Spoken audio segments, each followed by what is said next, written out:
The fist came out of nowhere. 1 second, Ezra Voss was pouring coffee with a steady hand, the ceramic pot warm against his palm, the familiar rhythm of the night shift carrying him through the motions. The next, he was on the floor of Castellano's diner, the checkerboard tiles cold against his cheek, the taste of copper flooding his mouth. His left eye was already swelling shut, and somewhere above him, muffled and distant, he could hear a man laughing. Declan Lawson stood over him, broad-shouldered and grinning like he'd just won a prize. He hadn't. He'd just made the worst mistake of his life. Anybody else? Declan called out, his voice carrying through the frozen silence of the diner. Anybody else want to tell me to leave? No one moved. The regulars sat paralyzed, coffee cups halfway to their lips. Tony the cook stood frozen in the kitchen pass-through window, a meat mallet dangling uselessly in his grip. Angela, the older waiter with the silver hoops and the cigarette voice, had his hand clamped over his mouth, his eyes wide and wet. The fluorescent hum of the kitchen seemed to dim, and the only sound in the room was the slow, steady drip of blood hitting the tile floor. Ezra tried to push himself up, but his arms wouldn't cooperate. His body remembered things his mind had tried to forget, the weight of a fist, the taste of blood, the sound of a man laughing while he lay broken on the floor. 3 years of running. 3 years of building a new life. 3 years of believing he'd finally escaped, and here it was again. The same scene, different set, different monster. "Hey, pretty boy," Declan said, crouching down beside him. Ezra could smell him now. Cheap whiskey, stale cigarettes, and beneath it, the sharp, acrid edge of an alpha's dominance pheromones, unspent and aggressive. Declan was an alpha, young and stupid and full of himself, the kind who thought his designation made him king of every room he walked into. "You still with me? Or did I knock that pretty little Omega right out of your head?" Ezra's hands curled into fists against the tile. He was an Omega. He'd known it since he presented at 16, had spent his entire adult life learning to make himself smaller, quieter, less noticeable because the world had a way of punishing Omegas who forgot their place. But 3 years ago, he'd made a promise to himself. He wasn't going to be that person anymore.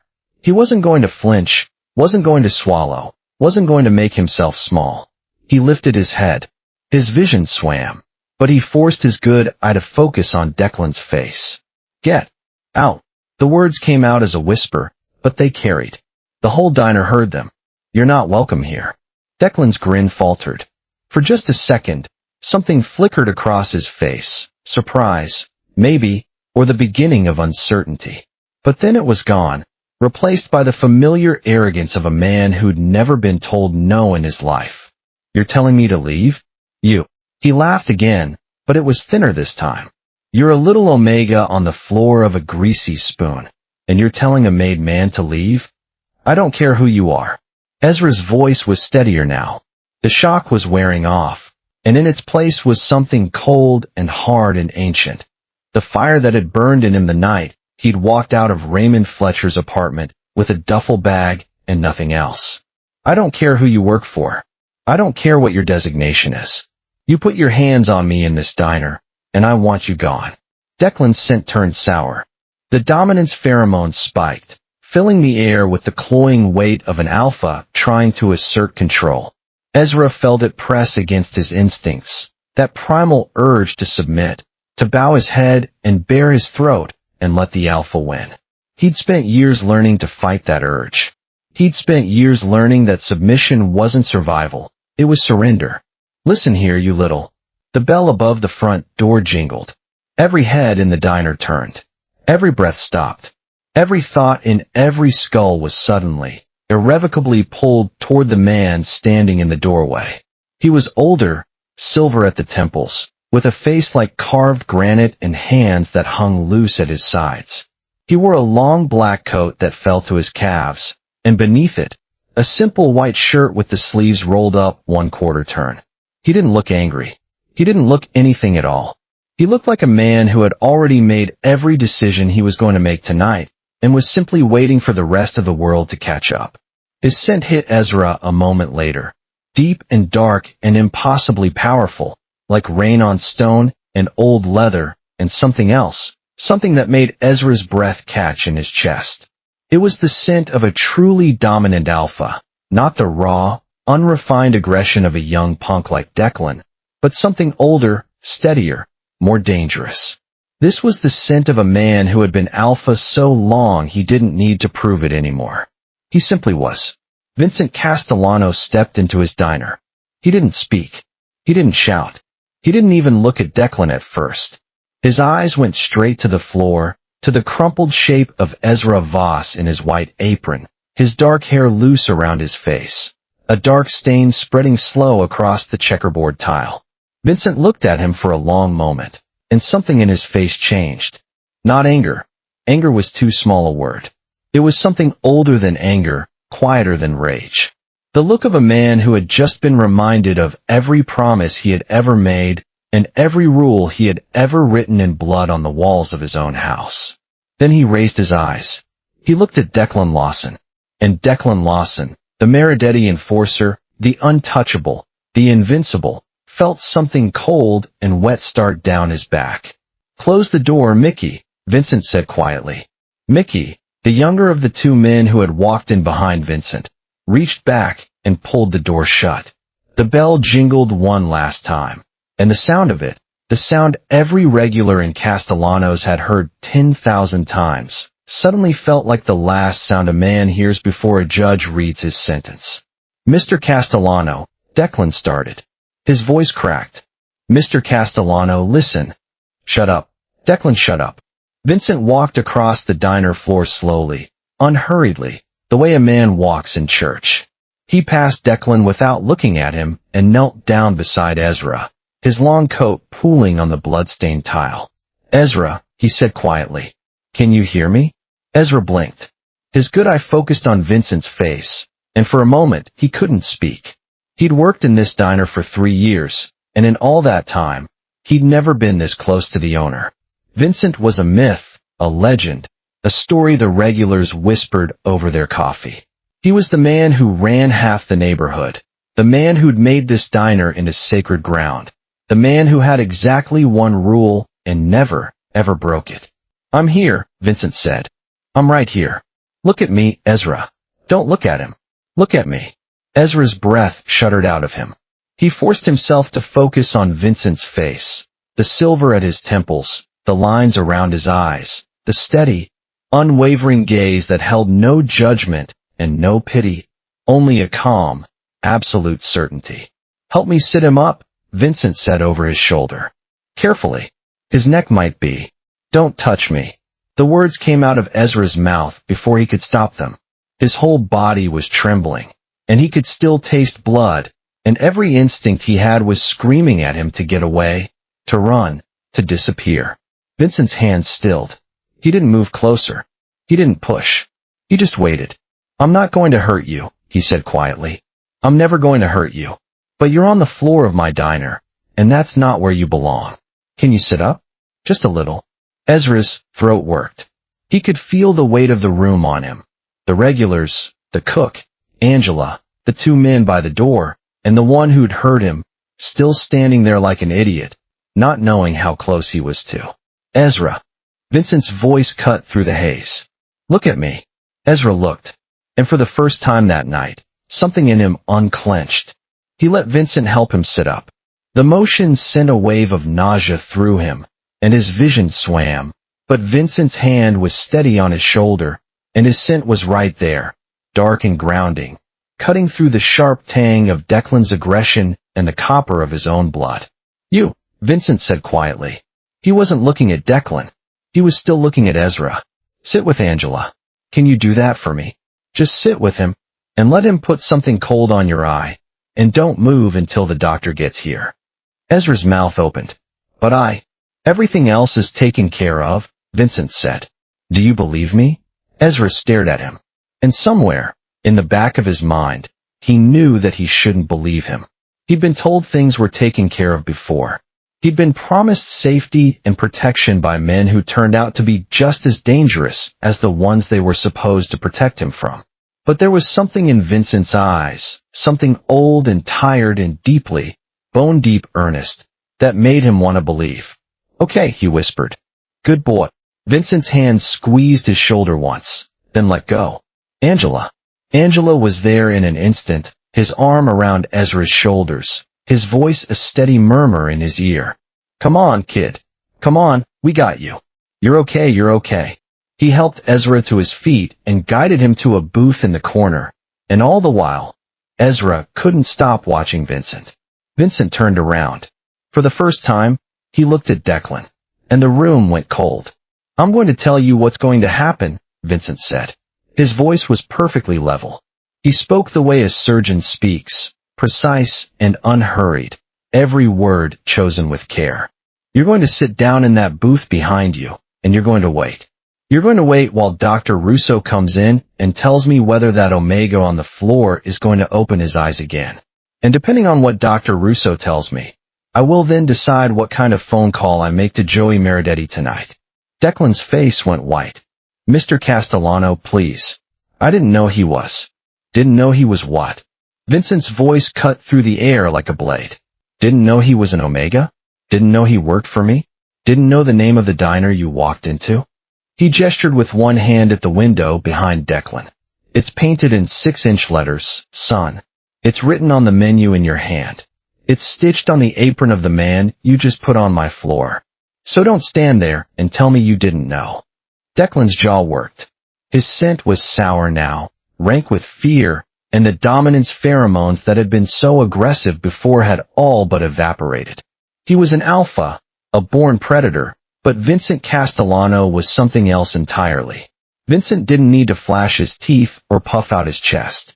He simply existed, and everyone around him knew exactly where they stood. "I'm going to ask you one question," Vincent said, "and you're going to give me one answer. Why him? There are 3 other waiters on shift tonight. You walked past all of them.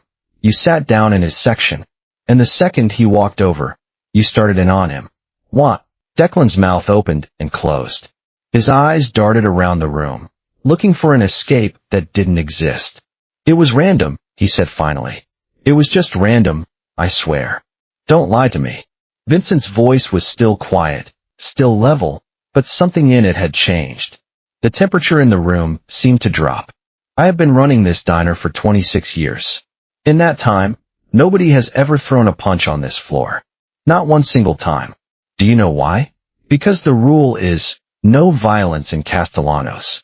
Men like me, men like your boss Joey, we have an understanding. This diner is neutral ground. Any man from any family can walk in here and eat his eggs and drink his coffee and nobody touches him. You broke that rule tonight, and I want to know why." Declan's composure cracked. "There was someone," he said, his voice barely above a whisper. "Someone paid me $2,000.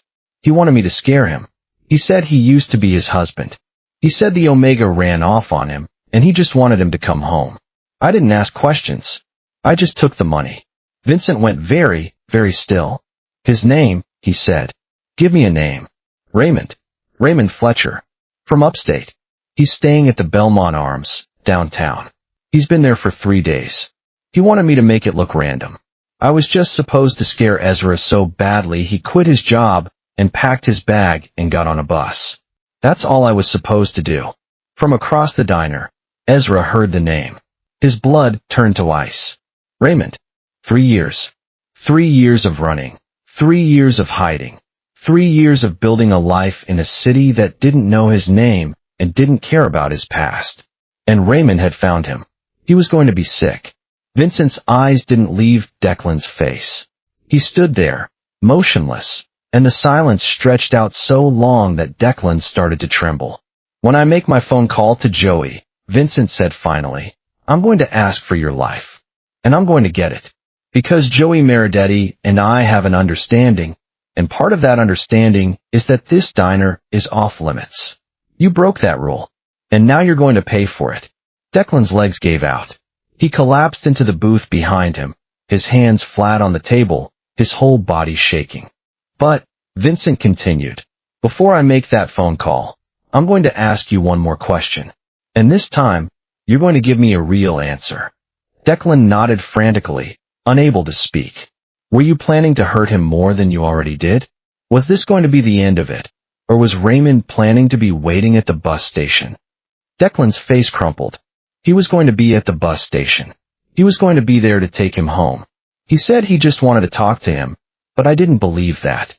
I didn't ask. I just took the money, and I didn't care what happened after that. I didn't care. Vincent looked at him for a long moment. And then, without another word, he turned and walked over to the booth where Ezra was sitting. Ezra was trembling. His good eye was fixed on the floor, and his hands were clenched in his lap, and his scent, that sweet, warm omega scent that had drawn Vincent's attention the first time he'd ever walked into the diner, was sour with fear. Ezra. Vincent sat down across from him, careful not to get too close, careful not to crowd. I need you to listen to me. I can't. Ezra's voice cracked. I can't, Vincent. He found me. He found me. And I thought I was safe. I thought I was. Ezra. Vincent reached out, slow, giving him time to pull away. When Ezra didn't, he rested his hand over Ezra's clenched fists. The contact was light, barely a touch, but Ezra felt it like an electric current. Look at me. Ezra looked up. His good eye was filled with tears. Raymond Fletcher is never going to touch you again, Vincent said. Do you hear me? He is never going to touch you, and he is never going to find you again. I promise you that. On my son's name, I promise you. Ezra blinked. Your son. He passed away 8 years ago. Vincent's voice was steady, but Ezra could see something flicker in his eyes. Pain, old and deep and unhealed. He was your age. And he came home one night with a bruise on his face, and I didn't move fast enough. I was across the country on a thing. I got the call. I got on a plane. I got there too late. Ezra's breath caught. Vincent. I'm not telling you this to make you feel sorry for me. Vincent squeezed his hands gently. I'm telling you this because I need you to understand that I will never, ever let that happen again. Not to you. Not to anyone who works for me. Not to anyone who walks into my diner and expects to be safe. Do you understand? Ezra's tears spilled over. He nodded, unable to speak. Good, Vincent said. Now, I'm going to go deal with Declan. And then I'm going to go downtown and have a conversation with Raymond Fletcher. And when I come back, you're going to be in a private room at St. Agnes's with a doctor who's going to fix your face and make sure you're okay. And you're going to stay there for as long as you need to. Ezra shook his head. I can't afford. You're not paying for anything. Vincent's voice was firm but kind. Not tonight. Not tomorrow. Not ever. Do you understand me? Vincent. Ezra.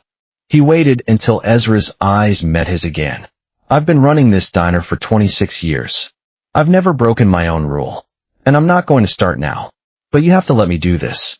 You have to let me help you. Ezra stared at him. And for the first time in 3 years, he felt something in his chest loosen. Okay, he whispered. Vincent nodded. He let go of Ezra's hands and stood up. And for a moment, he just looked down at him.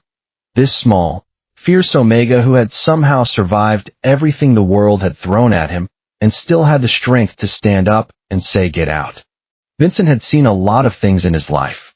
He'd seen men broken and men rebuilt. He'd seen courage and cowardice and everything in between. But Ezra Voss was something different. Something special. He turned back toward Declan's booth, his mind already moving toward the next step, the next move in the long, careful dance of men like him. But part of him was still there, in that booth, with Ezra's trembling hands under his, and the memory of a hospital waiting room in Denver 8 years ago that he'd never quite escaped. Tonight, he was going to change that. The back room of Castellano's diner had only one light bulb, and it had been burning since 1987. Vincent liked it that way. The room was small and square and smelled like old coffee and older secrets. And when Vincent Castellano walked somebody into that back room, the whole neighborhood knew the conversation being had and there was one that couldn't happen anywhere else. Declan Lawson was already in the chair when Vincent walked in. Mickey had put him there. Mickey hadn't needed to tie him down. Declan was done fighting. He was sitting the way a schoolboy sits outside the principal's office, shoulders curled and knees together, both hands clenched in his lap, because he didn't know where else to put them. Leave us, Mickey. Boss. Leave us. Go stand by the car. I'll call if I need you. Yes, boss. The door closed. Vincent pulled out the second chair, turned it around backwards, and sat down with his forearms folded across the back of it. He did not look angry. That was the worst part. He looked like a man who had already made every decision he was going to make tonight, and who was only here now to see whether Declan would make it easier or harder on himself. Tony's getting Joey on the phone right now, son, Vincent said. Declan nodded, a single jerky nod. You understand what that means? It means Joey's going to decide whether I come home tonight. Vincent nodded slowly. That's right. Joey decides. Not me. 30 years ago, I gave Joey Maridetti my word that I do not touch a Maridetti man without his blessing. Even when the Maridetti man breaks my rule in my own house. Even when the Maridetti man puts an omega on my floor. I still call Joey. I still ask. That is how men like me live long enough to get gray hair. You understand? Yes, sir. So while Tony's making that call, you and I are going to have a small conversation. Just you and me. Man to man. And I want you to listen very, very carefully to the question I'm about to ask you, son. Because the answer you give me is going to matter more than anything you've ever said in your whole life. You understand? Declan's chin trembled. Yes, sir. Vincent leaned forward. Why him? There are 11 waiters in this diner. There are 3 on shift tonight. You walked past Angela. You walked past Rosa behind the counter. You sat down in his booth. And the second he came over, you started in on him. You grabbed his wrist before he even put his pen down. You didn't do that to Angela. You didn't do that to Rosa. You did it to Ezra. What? Declan's mouth opened. Nothing came out. Declan. It was random, I swear. Don't you lie to me in this room. The quiet that came after those words had weight to it. You could feel it settle on Declan's shoulders. You could watch it press him down in the chair. Don't you lie to me in this room, Declan.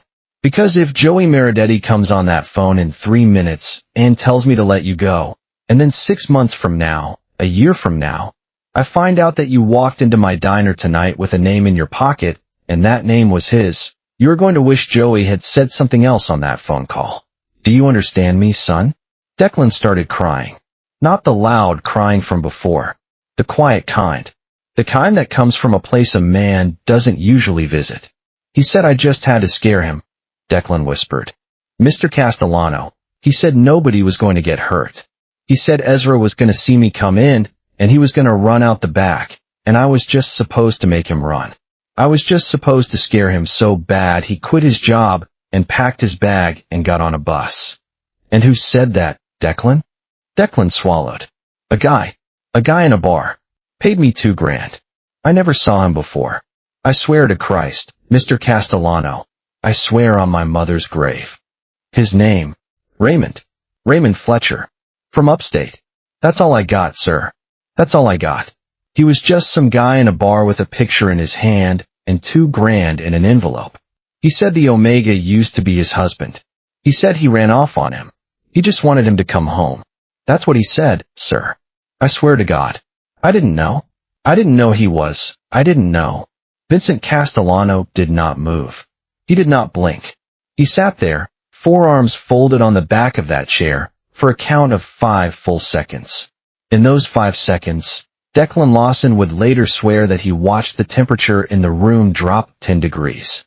Raymond Fletcher, Vincent said. Yes, sir. A man hired you. A stranger in a bar. Hired you to come into my diner, on my floor, to terrorize my waiter. So that he could what? Follow him to the bus stop? Grab him in the alley? Put him in a trunk? Is that the plan, Declan? Is that the plan you took $2,000 for? I didn't ask what the plan was, sir. You just took the money. Yes, sir. And you didn't ask. No, sir. Vincent slowly let out a breath. It wasn't a sigh. It was something smaller and older and much more dangerous than a sigh. It was the breath of a man who has just been handed a knife and is trying to decide how many pieces to cut with it. Is he still in the city, Declan? I don't. Asterisk, is he still in the city? Asterisk. Yes, sir. He's staying somewhere downtown. Near the bus terminal. That's what he said. He wanted to be able to see him. If he ran. The back door of the little room cracked open 6 inches. Tony leaned in, holding the diner's old wall phone stretched around the corner on its long cord, one hand over the receiver. Mr. Castellano? Joey's on. Vincent did not take his eyes off Declan. 1 minute, Tony. Keep him on the line. Tell him I'm coming. Yes, sir. The door closed. Look at me, son. Declan looked up. I'm going to make you a promise, Vincent said. I am going to make you one promise tonight, and it is the only promise I am ever going to make you in my entire life. You are going to tell me every single thing you know about Raymond Fletcher. His face, his height, his jacket, the bar where he found you, the hand he handed you that envelope with. Every detail, Declan. You are going to tell me while I'm on the phone with Joey. And if you tell me the whole truth, Declan, not 90%, not 99, 100, then I am going to ask Joey for your life. And I am going to get it. You understand? Yes, sir. And if you lie to me even once. I won't, sir. I won't, I swear. If you lie to me even once, Declan, I'm not going to call Joey back. I'm going to call Raymond Fletcher. And I'm going to give him your address. Declan's face went the color of ash. We understand each other? Yes, sir. Yes, sir. We understand. Good boy. Vincent stood up. He did not look back at Declan. He did not need to. He walked out of that back room with the slow, easy step of a man who had just finished the smallest part of a very long night. And he took the phone from Tony's hand and pressed it to his ear. Joey. Vincenzo. I'm sorry to call you at this hour. I heard somebody made a mess in your house tonight, Vincenzo. News travels fast. Nicky called his uncle. His uncle called me. Tell me what you need. I need a minute of your patience, Joey. You got an hour of my patience, old friend. Talk to me. And so Vincent Castellano, standing in the hallway of his own diner with a bloodstain drying on his dining room floor, and an unconscious Omega being lifted onto a stretcher not 40 feet away, talked to Joey Maridetti for 11 minutes. In those 11 minutes, Vincent's voice never rose once and never dropped once, and every word that came out of his mouth was chosen the way a surgeon chooses a stitch. When he hung up, Tony was waiting. What did he say, Mr. Castellano? Joey said the boy is mine. Joey said he's embarrassed. Joey said the boy will not see another payday from the Maridettis as long as he lives. Joey said if I want the boy in a river, the bag goes in a river, and there will be no questions asked. And what did you say, sir? Vincent was quiet for a long moment. I told him the boy stays above ground. For now. For now, sir. For now, Tony. Because the boy is useful. The boy has a name in his pocket I need. Tony crossed himself. Vincent walked back out into the main room of the diner. Dr. Russo was standing beside Ezra, his little flashlight still in his hand, his face set in the serious, careful expression that every regular in Castellano's knew meant the doctor was about to say something true. Angelo was still on his knees beside Ezra, still holding his hand. Mr. Delmonico was standing now, leaning on his cane, watching with his mouth set in a thin, tight line. Tommy. Vincenzo. Tell me. He's got a concussion. A bad one. Left side of his jaw is fractured. Hairline, maybe worse. I need an x-ray to be sure. His left eye is going to swell shut by morning. He's going to hurt for a month. He's going to need stitches above his temple. Will he wake up, Tommy? He's awake, Vincenzo. He's been in and out. He knows his name. He knows what year it is. He's scared and he's in a lot of pain, but his brain is in there. His brain is working. He's going to be okay.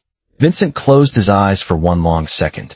For the first time that night, his shoulders came down about half an inch. Thank you, Tommy. Don't thank me yet. I need to move him. He needs a CT. I want him at St. Agnes tonight under a different name in a private room. And I want him there in the next 20 minutes. You got it. Sal's got the car running. And Vincenzo? Yeah, Tommy. Ezra's got old bruises, Vincenzo. On his ribs. On his left arm. Yellow-green. From a month ago. 2 months ago. This ain't the first time somebody put hands on him. Vincent's eyes opened. I know, Tommy. You know? I know now? Vincenzo. Tommy, what are you going to do? I'm going to put him in your car, Tommy. And then I'm going to take a drive downtown. Dr. Russo looked at him for a long moment. Then he nodded once, short, the way old friends nod when they've known each other 42 years and don't need more words than that. Ezra was stirring. Where? Hey, kid. Angela leaned in close. Hey, kid, it's okay. You're okay. The doctor's here. We're going to take you somewhere safe, okay? My bag. I got your bag. My apartment. My key. Nobody's going to your apartment tonight, Ezra. That was Vincent's voice, soft, right beside his ear. Ezra's good eye rolled toward him, glassy and uncertain. You're the one who. I'm the one who owes you an apology, Vincent said. For what happened on my floor. I'm going to spend a long time making it right. I don't understand. You don't have to understand anything tonight. You have to go to sleep in a clean bed and let the doctor put you back together. Everything else can wait. My job. Your job is safe. Your paycheck is safe. Your apartment is safe. For the next 6 weeks, Ezra, you're going to rest. You're going to eat. You're going to heal. And you're not going to worry about a single bill. I promise you that on my mother's name. Ezra's good eye filled up. Why? Why are you doing this? You don't even know me. Vincent was quiet for a long second. Then he said, very quietly, I had a son once. A long time ago. He was about your age. And he came home one night with a bruise on his face, just like the one you're going to have in the morning. And I didn't move fast enough. I was across the country on a thing. I got the call. I got on a plane. I got there too late. Ezra's lip was trembling. I'm sorry. No. Don't you say that word to me tonight. Not one time. The people who are sorry tonight are the people who did this to you. And I promise you, Ezra, I promise you on my son's name. Every one of them is going to say that word to me before the sun comes up. Every one.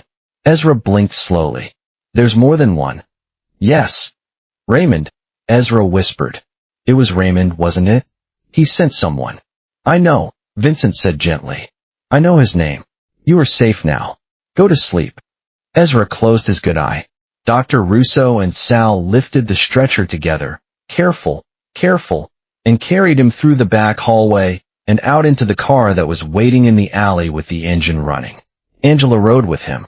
Mr. Delmonico stood and watched them go, leaning on his cane, and the old man crossed himself a third time as the black car's taillights disappeared down the block. Vincent stood alone in the middle of his dining room floor. He looked at the blood on the tile. He looked at the coffee pot still sitting on the table in the corner booth. He looked at his own hands. And then, quietly, almost to himself, he said, Tony. Yes, Mr. Castellano. Lock the front door. Flip the sign. We're closed for the night. Yes, sir. Mickey. Yes, boss. Get the boy in the car. The trunk stays open. I want him to see the sky while we drive. Yes, boss. And Mickey. Yes, boss. Get me an address downtown. A motel near the bus terminal. A man named Raymond Fletcher checked in the last 72 hours. Alone. On it, boss. Vincent reached up and rolled his right shirt cuff down, slow and careful, and buttoned it at the wrist. Then the left. Then he pulled his long black coat up off the back of the booth where Angela had draped it after they'd lifted Ezra onto the stretcher, and he slid his arms into the sleeves one at a time. Tony was watching him from behind the counter, a dish rag forgotten in one hand. Mr. Castellano, sir? Yeah, Tony. You haven't gone out on a thing in 8 years, sir. Vincent buttoned the top button of his coat. I know, Tony. Some things a man retires from, Tony. And some things a man doesn't. He walked to the front door. He paused at the little brass bell. And without turning around, without raising his voice, he said one last thing to the empty dining room of the diner he had run for 26 years. Nobody lays a hand on anyone in Castellanos. He opened the door. The bell jingled. And Vincent Castellano walked out into the night. The black car pulled away from the curb with 3 men inside it and 1 man in the trunk. Nobody in the car said a word for the first 6 blocks. Vincent sat in the back seat. Mickey drove. Polly sat in the passenger seat with a shotgun across his knees, a phone pressed to his ear, murmuring in Italian to someone on the other end. Every few seconds, the car would bump over a pothole, and from the trunk you could hear a small, muffled thud, Declan's shoulder hitting the wheel well. And then silence again. Polly. Yeah, boss. You got it. Got it. He scribbled an address on a matchbook with a pencil stub, then turned around. The Belmont Arms.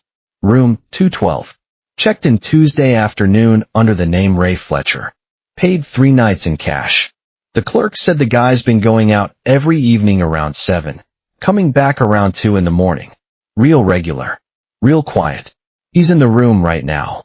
How do we know that? Clerk says his key's not on the hook. Good. Mickey glanced up at the rearview mirror.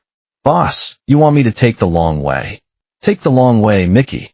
Yes, boss. Vincent turned his head toward the window. The city was sliding past, the bodegas with their metal grates half down, the old men out on stoops smoking, the kids on the corner with their hoods up. Vincent looked at all of it and didn't see any of it, because in his mind, he was sitting in a hospital waiting room in Denver, Colorado, 8 years ago, listening to a doctor he didn't know tell him in a quiet, apologetic voice that his son Mateo had passed at 4:17 that morning, and there was nothing more they could have done, and he was so sorry for his loss. Vincent closed his eyes. He hadn't thought about that waiting room in a long time. He had spent 8 years building walls around it. He had built those walls out of the diner, out of the rules, out of the long hours, and the black coffee, and the handshake deals with men like Joey Maridetti.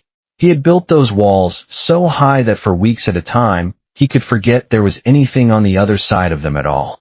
And tonight, because of a man named Raymond Fletcher and a boy named Declan Lawson and a small, fierce Omega with a scar on his eyebrow, who had said, "Get out. You're not welcome here." Every single one of those walls had come down. Boss. Yeah, Mickey. We're about 6 minutes out. Pull over here. The car eased to the curb in front of a closed-up laundromat. Mickey put it in park.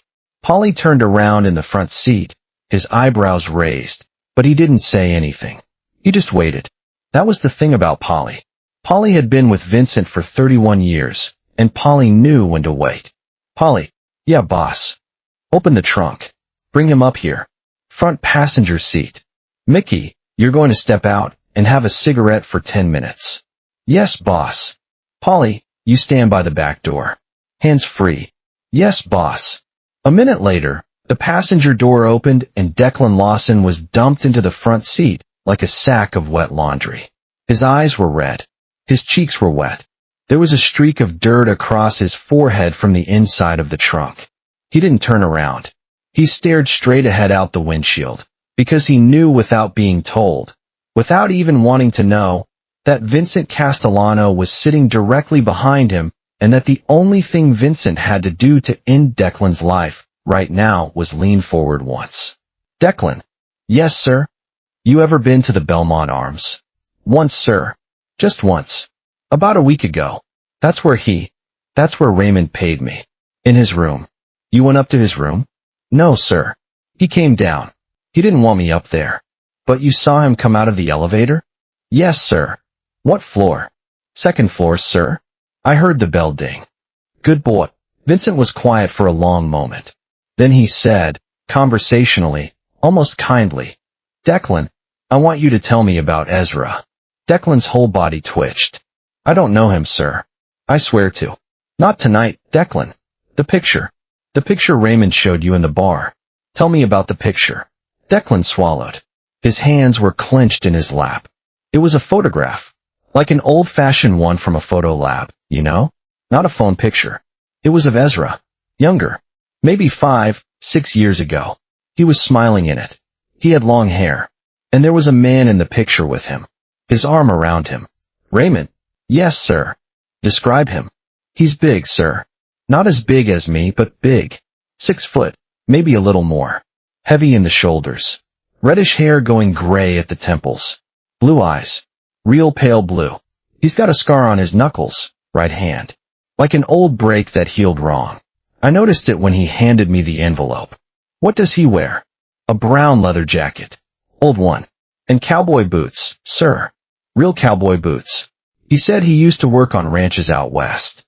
That's what he told me. What's his voice sound like? Soft, sir. That's what threw me. He's got this soft, real gentle voice. Like a preacher, sir. Like the guy wouldn't swat a fly. Vincent nodded slowly. The ones that do the most damage always sound like preachers, Declan.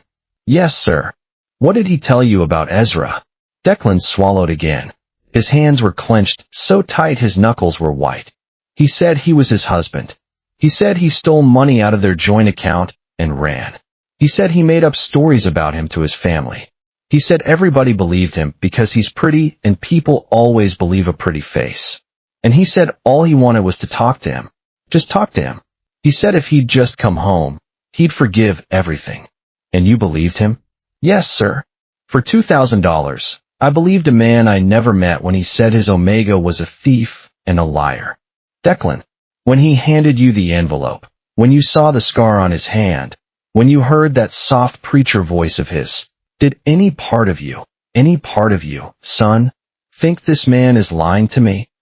The silence stretched out a long time. Yes, sir. But you took the money anyway. Yes, sir. I took the money anyway. Say the rest, Declan.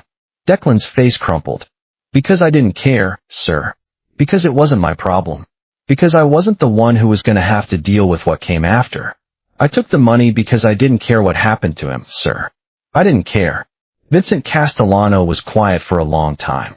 Then he said, very softly, "Thank you for telling me the truth, Declan." Yes, sir. That is the first man-sized thing you have done tonight. Yes, sir. Now I want you to listen to me very carefully, because I am about to tell you what is going to happen in the next 30 minutes, and I am going to tell you exactly once. Yes, sir. Mickey is going to drive you to a place I own out by the water. You are going to sit in a room there with Polly, and you are not going to move. You are not going to call anybody. You are not going to touch a phone. You are not going to use a bathroom without Polly standing next to you. You are going to sit. You are going to breathe. You are going to wait. Yes, sir. If the sun comes up tomorrow and I am still alive, Polly is going to drive you to a bus station. He is going to put you on a bus. That bus is going to go somewhere that is not New York. You are not going to come back to New York. You are not going to call Joey Maridetti. You are not going to call your mother. You are going to get off that bus in some town you have never heard of, and you are going to find a job washing dishes or digging ditches or sweeping floors. And you are going to do that job, Declan, every day for the rest of your life like a man who has been given a second chance that he did not earn. Do you understand me? Yes, sir. And if the sun comes up tomorrow and I am not still alive. Declan made a sound in his throat. Not a word. Just a sound. Then Polly is going to put you in the ground behind the place by the water, Declan. Because you are going to be the last loose end. And men in my line of work do not leave loose ends behind them when they go. Do you understand? Yes, sir. Yes, sir. Good. Vincent tapped the window twice. Mickey flicked his cigarette into the gutter and came back around to the driver's side. Mickey. Yes, boss. Take the boy to the house by the water. Stay with Polly. Keep him quiet. Yes, boss. And you, drop me 2 blocks from the Belmont. I'll walk the rest. Boss. Mickey, I want to walk the rest. Yes, boss. The car pulled away from the laundromat and took the back streets. Quiet, careful, the long way. Declan Lawson stared straight ahead the whole drive and didn't say a single word. And every block they drove, Vincent Castellano felt something he hadn't felt in 8 years. Not anger, not grief, not rage. It was cleaner than any of those. It was the thing he had felt once in a hospital waiting room in Denver, the moment the doctor finished speaking and walked away, the thing he had made himself stop feeling before he walked out of that waiting room and got back on a plane. He had called it, back then, the debt. It was a debt he had never paid. Tonight, he was going to pay part of it. The car let him out 2 blocks from the Belmont Arms. Vincent stood on the sidewalk in his long black coat, alone in a neighborhood he hadn't walked in 30 years, and he put his hands in his coat pockets and began to walk. He walked like a man going to church, unhurried, patient. And the whole time he walked, he was talking to his son in his head. He didn't do that very often.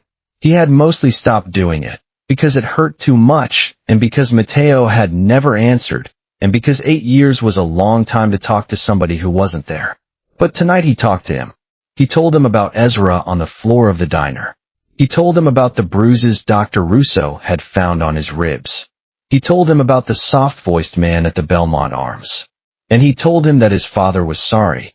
So sorry that he hadn't gotten to Denver in time. And that tonight he was going to do for somebody else's son what he had not been able to do for his own. Forgive me, Mateo, he thought. Forgive me for what I'm about to do. And in his head, just for a second, he thought he heard his son's voice say, "Go, Dad. Go, asterisk." The Belmont Arms had a front desk that hadn't been updated since 1971, a lobby that smelled like old carpet shampoo, and a night clerk named Eduardo, who took one look at Vincent Castellano walking through the front door and knew with the clarity that only night clerks possess that he was about to be paid a great deal of money to see absolutely nothing. Vincent walked up to the desk. He reached into his coat pocket. He took out a folded stack of hundreds and set it on the counter. "Good evening." "Good evening, sir." "Room 212. Raymond Fletcher." "Yes, sir." "I'm going to go up and knock on his door. I am going to talk to him. I am not going to raise my voice. I am not going to break anything. When I come back down in 15 minutes, you and I are going to shake hands, and you are going to have forgotten my face. Does that sound agreeable to you?" Eduardo looked down at the stack of hundreds on the counter. Eduardo looked up at Vincent Castellano. Eduardo slid the stack into the drawer. "Good evening, sir," Eduardo said. "The elevator is to your left." "Thank you, Eduardo." "Sir." "Yes." "My son is 19, sir." Vincent paused at the elevator. "Good for you, Eduardo." "Yes, sir." "God bless you, sir." The elevator dinged open. Vincent stepped inside. The doors closed. Eduardo, behind the front desk of the Belmont Arms, crossed himself. On the second floor, the hallway was quiet. Vincent walked down it slowly. He passed 2-8, 210. He stopped at 212. He listened. Inside the room, a television was playing some late-night baseball recap. Vincent could hear the crowd noise, tinny through the door. He could hear a glass being set down on a hard surface. He could hear, very faintly, a man humming along to a jingle, a soft voice, a preacher's voice. Vincent Castellano raised his hand. He knocked on the door 3 times. Even, patient, unhurried. The kind of knock a landlord makes. The kind of knock that doesn't sound like trouble. The humming stopped. "Who is it?" The voice was exactly as Declan had described it. Soft, warm, almost kind. The voice of a man who could talk an Omega out of a restraining order. The voice of a man who could make his own husband's family stop believing him. The voice of a man who could hand another man $2,000 in a hotel lobby for the pleasure of watching his ex walk out of his workplace in front of strangers. Vincent Castellano breathed in once through his nose. And then he answered in a tone so gentle, so apologetic, so polite that Raymond Fletcher inside that room smiled to himself and started toward the door. "Front desk, sir. Complimentary bottle of wine. Compliments of the house." "Oh." The soft voice chuckled. "Oh well. How about that?" "Just a second." A chain slid. A lock turned. The door opened 6 inches. And a man with reddish hair going gray at the temples, in a brown leather jacket that smelled of cigarettes and whiskey, looked out with a pleasant, expectant smile already on his face. Then that smile died. Because the man standing in the hallway of the Belmont Arms at 1:17 in the morning was not a front desk clerk. He was not holding a bottle of wine. He was a silver-haired stranger in a long black coat with his hands folded quietly in front of him, with a face like carved stone, with eyes that had been looking at Raymond Fletcher for a long, long time before Raymond had even opened the door. "Mr. Fletcher?" Who the hell are you?" "My name is Vincent Castellano. You do not know me. But I believe you know my waiter." Raymond Fletcher tried to close the door. He was not fast enough. Vincent's shoulder was already through it, and the door of room 212 of the Belmont Arms clicked shut behind them. The television inside kept playing its late-night baseball recap. And out in the hallway, for a long time after that, there was no sound at all. Inside room 212, the television was still playing, the sportscaster still recapping the 9th inning. And Raymond Fletcher was backing up across the carpet with both hands raised, and the expression of a man who was finally being looked at the way he had spent his whole life looking at other people. Mr. Castellano, sir, there's been a mistake. Sit down, Mr. Fletcher. I don't know any waiter, sir. I think you got the wrong. Sit down. Raymond sat down. Not because he wanted to, because his legs gave out. Vincent pulled the other chair over and sat across from him, knees almost touching. He did not take off his coat. He folded his hands on his knees the way a priest folds his hands in a confessional, and he waited until Raymond's eyes were locked on his. And then he spoke. Ezra Voss. Raymond's mouth opened. Don't you dare lie to me in this room, Mr. Fletcher. Not one word. Not one. I have had one liar in my face tonight already, and that one I let live. You will not find me in the same mood twice. Yes, sir. Ezra Voss. My husband. My ex-husband. He left you 3 years ago. He ran from me 3 years ago, Mr. Castellano. That is a different thing. You paid a man $2,000 on Tuesday night to go into my diner and frighten him so badly that he would quit his job, pack his bag, and get on a bus. Why the bus, Mr. Fletcher? Why the bus? Why not his apartment? Why not the sidewalk outside his building? Why the bus? Raymond's throat worked. Because he'd have to come down to the terminal to buy the ticket. And I was going to be at the terminal. You were going to be at the terminal. Yes, sir. And what were you going to do at the terminal, Mr. Fletcher? Raymond Fletcher started to cry. Not the way Declan had cried. Not the scared boy cry. Raymond cried the way a man cries when the mask he has worn for 20 years finally slips off his face in front of somebody who is not going to let him put it back on. I was going to take him home, sir. Take him home. How, Mr. Fletcher? Raymond was crying so hard he couldn't answer. But the answer was there, in his eyes, in the way his body curled in on itself, in the shame that rolled off him like heat. He was going to put you in the trunk, Vincent said quietly. Wasn't he, Mr. Fletcher? He was going to put you in the trunk and drive you back upstate and lock you in a room and make you into something you never wanted to be. And you were going to let him. Because that's what you do, isn't it? You find someone small, someone scared, someone who doesn't know how to say no, and you make them yours. Raymond sobbed. I loved him. I loved him. No, Mr. Fletcher. You didn't love him. You loved what he let you do to him. And when he stopped letting you, you couldn't handle it. So you found someone else to do it for you. $2,000 to a stranger in a bar. That's how much he was worth to you. $2,000 to have him dragged out of his workplace and put in a car and brought back to you. Raymond had stopped crying. He was shaking so hard his teeth were chattering, but his eyes had gone flat and dead, the eyes of a man who had just realized there was nowhere left to run. Mr. Fletcher, Vincent said softly, I'm not going to hurt you tonight. You don't rate. But I want you to understand something. I am not doing this because you hit him. Men hit their exes every day in this city, and I do not drive to their hotel rooms, because it is not my business. I am doing this because you paid a stranger $2,000 to put him on my floor. You made it my business, Mr. Fletcher. You walked into my house. That was your mistake. Not the bruises on his ribs. Not the bus station. My floor. Raymond was crying again, soundless tears streaming down his face. Turn around, Vincent said. Hands behind your back. Mickey. The door clicked open. Mickey stepped in, hands folded in front of his belt like an usher at a funeral, and he had a roll of duct tape in one hand. Yes, boss. Wrists.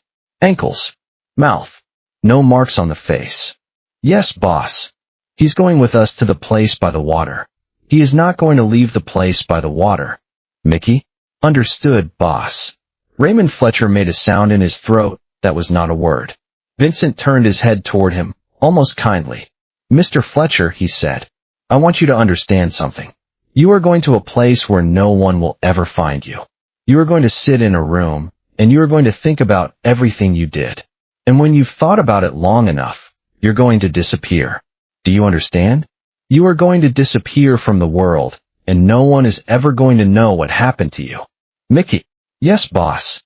Get him out of here. And Vincent Castellano walked out of room 212 of the Belmont Arms, down the hallway, into the elevator, and through the lobby. As he passed the front desk, he did not look at Eduardo, and Eduardo did not look at him. They had already shaken hands. They had already forgotten each other's faces. The black car was waiting at the curb. Vincent got in. The car pulled away into the dark. And that, for Raymond Fletcher, is where his story ended. The place by the water is not a place this story needs to visit. Some doors, once they close, should stay closed. What the regulars of Castellanos would later agree on, over many years and many cups of coffee, was simply this. Raymond Fletcher was never seen in New York again. And the question of where he went was a question nobody in that diner ever asked out loud. The sun came up over Brooklyn at 6:14 that morning. Vincent Castellano was already at St. Agnes's Hospital, sitting in a chair in the hallway outside a private room on the 4th floor, drinking a cup of bad hospital coffee out of a paper cup. He had been sitting in that chair for 2 hours. He had not taken off his coat. Dr. Russo came out of the room and closed the door softly behind him. Vincenzo. Tommy. He's awake. He's asking for you. Vincent stood up. For me. For the man who gave him his coat. Vincent looked down at his coat. He hadn't even realized he was still wearing it. Tommy? Is he going to be all right? He's going to be all right. The jaw is cracked, but not displaced. For weeks in a soft brace. 6 weeks of soup. The concussion is bad, but he's a strong kid, Vincenzo. Stronger than he looks. He's going to heal. Physically, he's going to heal. And the rest? Dr. Russo was quiet for a moment. The rest is going to take longer, old friend. But I think, for the first time in a long time, he believes he has the time. You gave him that. Vincent nodded. He pushed the door open.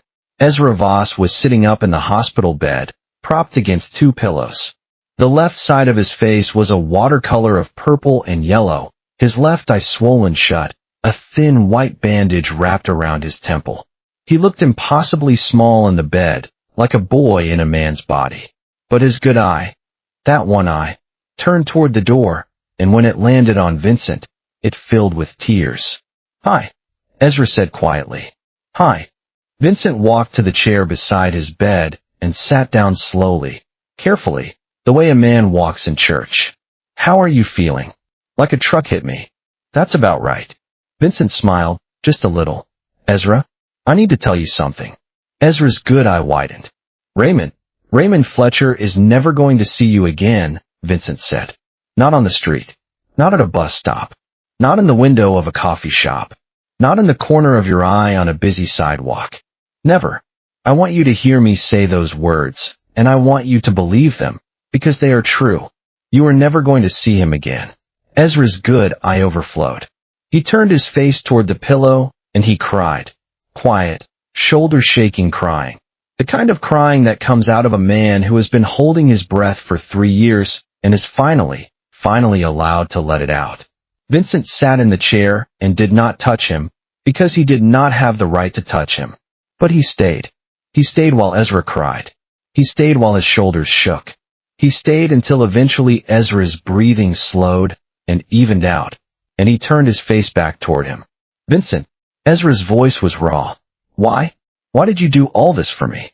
You don't even know me. Vincent thought about his answer for a long time. Then he said, quietly, because somebody should have. A long time ago. Somebody should have. Your son, Ezra whispered. You told me about him. Mateo. Yes. What was he like? Vincent's throat worked. He was like you, he said. Fierce. Brave. He didn't know when to stop fighting. And he deserved better than what he got. You deserve better than what you got. And I'm sorry it took me this long to do something about it. Ezra reached out with his good hand. He put it on top of Vincent's. And they sat there, the Mafia boss and the waiter, neither one saying a word, for a long, long time. 6 weeks later, Castellano's diner reopened its corner booth. Angela came in early that morning, just like he always had. Tony fired up the grill at 5:30 the way he'd done for 26 years. Mr. Delmonico shuffled in at 6:02 and took his usual seat by the window and ordered his usual decaf and opened his usual newspaper. Everything was exactly the way it had been, except the bell above the door jingled, and Ezra Voss walked in. He was wearing a clean white apron. His hair was pulled back in a ponytail. The bruising was long gone, but a thin silver scar ran from the edge of his left eyebrow down to his cheekbone.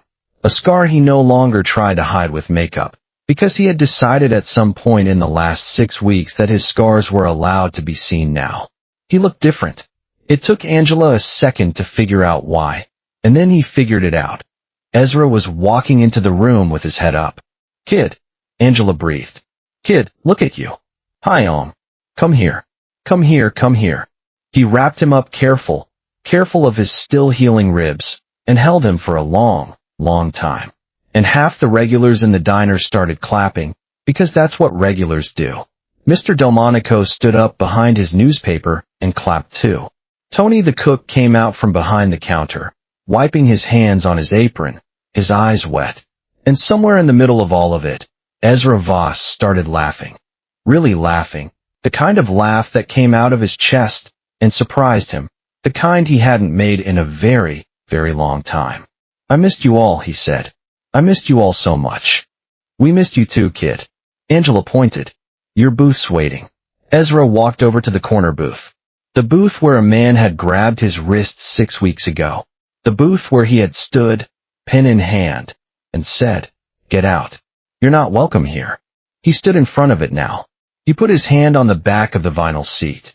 He took one slow breath. And he was not afraid. The bell above the front door jingled.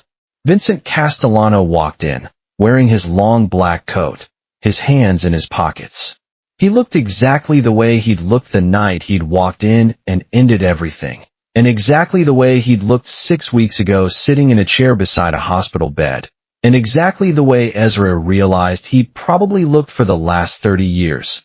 A man who had decided a long time ago what kind of man he was going to be, and who had never once since then changed his mind. "Morning, Ezra," he said. "Morning, Vincent. Your first shift back? How do you feel?" Ezra looked around the diner. At Angela behind the counter with a pot of coffee in his hand. At Tony in the kitchen window, flipping 3 eggs at once. At Mr. Delmonico lowering his newspaper to watch him. At the checkerboard floor he'd mopped 1,000 times, that had once had his blood on it, and that was now clean and was now his again. He looked back at Vincent Castellano. "I feel like I'm home," he said. Vincent nodded, slow and grave. "Welcome home, then." Ezra tied his apron strings behind his back. He tucked his pen behind his ear. He picked up his pad. He walked across the diner floor with his head up. He walked to the regulars at the counter and said, "Morning, Mr. Delmonico." He said, "Refill, Mr. Russo." He said, "The usual Freddy?" And every one of them smiled at him. And every one of them called him kid. And every one of them, every single one of them, made sure he could see their eyes. He was theirs now. He was home. And Vincent Castellano sat in his booth by the window with his coffee in his hand. And he watched Ezra move through the diner he'd come back to. And he thought for the first time in 8 years that somewhere, somehow, his son Mateo was watching too. He set his coffee down. He folded his hands on the table. And he smiled. The diner was open. The rules still stood. And Ezra Voss was never going to run from anyone again.